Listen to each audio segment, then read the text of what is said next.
Ahora el asambleísta Sebastián Palacios.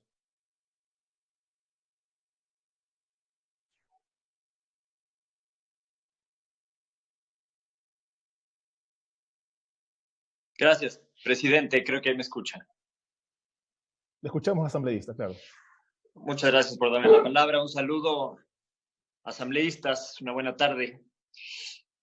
Dije en el primer debate que el deber de la asamblea es darle al país una ley que sirva, una ley que dé respuestas y soluciones. Hoy veo con tristeza que mientras algunos hemos tenido ese enfoque responsable y sensible con la situación que vivimos, otros asambleístas han estado pensando únicamente en su futuro político, en lugar de calcular cuántos recursos necesitamos para sobrellevar esta crisis, han estado pensando en cuántos votos necesitan para las próximas elecciones. Mientras algunos hemos sido propositivos y nos hemos fijado en cada detalle de cada artículo para asegurarnos que quede bien, otros introducen textos a la ligera, a última hora, por las espaldas, como si esta ley fuera un juego. Y si esto fuera poco, mientras aquí estamos hablando de cómo recaudar recursos para garantizar que exista dinero para las personas más pobres, para esas personas que se están muriendo de hambre, existen funcionarios que se aprovechan de la emergencia, del dolor, de la muerte y roban plata de los ecuatorianos de la forma más cruel e inhumana. De todos modos, presidente, colegas, aquí estamos y aunque podríamos pasar horas hablando de todos estos casos de corrupción, de la irresponsabilidad del gobierno anterior por dejarnos sin ahorros o de esos discursos demagógicos que abundan, también dije en ese primer debate que tenemos que ver lo positivo de todas las situaciones, por más duras que sean. Y por eso quiero iniciar esta intervención resaltando las cosas precisamente positivas que tiene este proyecto de ley. Aplaudo, por ejemplo, que esta ley garantice el derecho a la educación y que apoye a las familias que no pueden seguir pagando las pensiones escolares de sus hijos, que prohíba incrementos en los servicios básicos, incluidos los de telecomunicaciones e Internet, que ahora son tan importantes para poder trabajar y estudiar, que disminuya el costo del servicio eléctrico para los primeros 2 quintiles de nivel de ingresos, y por supuesto, que planteen reformas laborales que promueven la reactivación del sector empresarial. Como bloque Suma, nosotros todo el tiempo nos hemos enfocado en hacer propuestas aterrizadas a la realidad. Y qué bueno ver que hoy varias de esas propuestas están recogidas en el texto que hoy debatimos. Por ejemplo, se incluye la propuesta que hicimos sobre el crédito Respira, una línea de crédito de rápido desembolso con tasas de interés y periodos de gracia preferenciales que sirvan a las empresas para que puedan pagar los sueldos de sus trabajadores. Con esta propuesta nos enfocamos en salvar a las empresas y, por supuesto, en salvar al empleo. Aquí es importante, presidente de la Asamblea y presidente de la Comisión, insistir en algo que nosotros propusimos con respecto a este crédito. Y si bien el texto está bastante bien redactado, todavía falta puntualizar en el periodo de gracia. Nosotros entendemos que no podemos plantear una tasa de interés ni tampoco el plazo, pero sí plantear el periodo de gracia. Y esto es fundamental. ¿Por qué razón? Porque le daríamos oxígeno a las empresas para que puedan producir y volver a tener ingresos y que aseguren en ese periodo de gracia que proponemos que sea de 1 año y aseguren que puedan pagar ese crédito. Le damos también oxígeno a el gobierno, porque durante este año podría el gobierno fondear esa garantía que estamos poniendo como una característica en este artículo.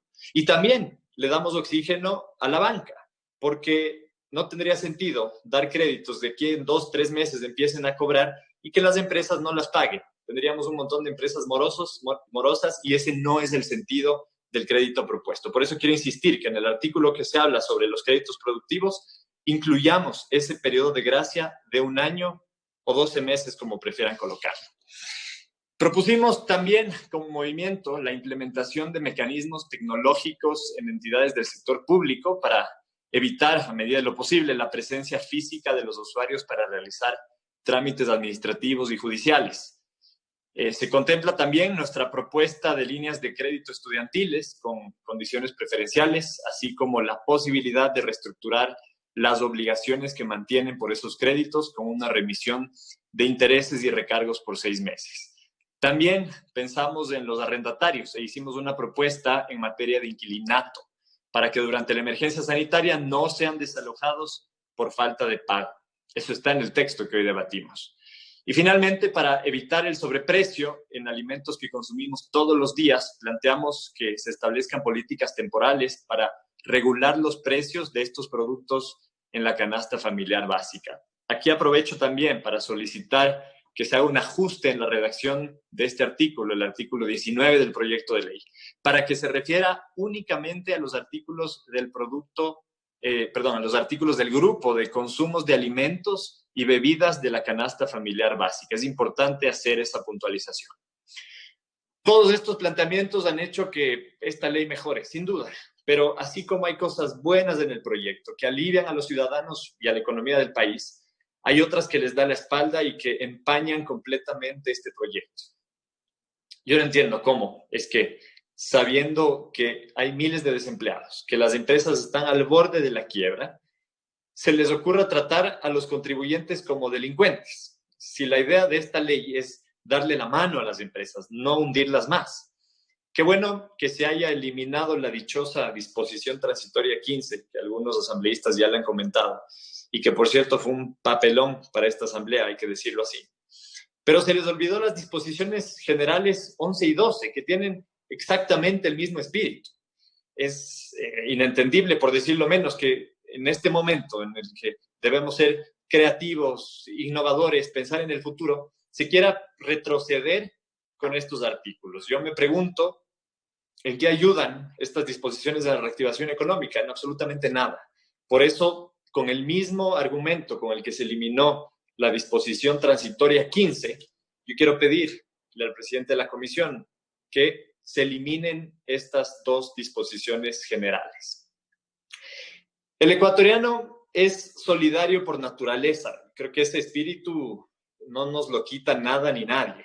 Yo les aseguro que mientras mucha gente la está pasando mal, incluso no está recibiendo sus sueldos, igual por ser solidarios se están organizando para ayudar, para apoyar, para entregar donaciones de dinero, de alimentos. Pero seamos sinceros, ¿cómo motivar a que la gente contribuya cuando todos los días surgen nuevos casos de corrupción? ¿Cómo asegurarles que esas contribuciones no irán al bolsillo de un funcionario? Ya pasó en el terremoto y me da mucha pena, pero no confiamos en que ahora vaya a ser diferente. Para que este país salga adelante se necesita acabar con esa corrupción sistémica que vivimos. Necesitamos que la Asamblea se ponga las pilas y muestre resultados. También necesitamos que el gobierno nacional haga su parte. Presidente Moreno, le queda poco tiempo para finalizar su mandato.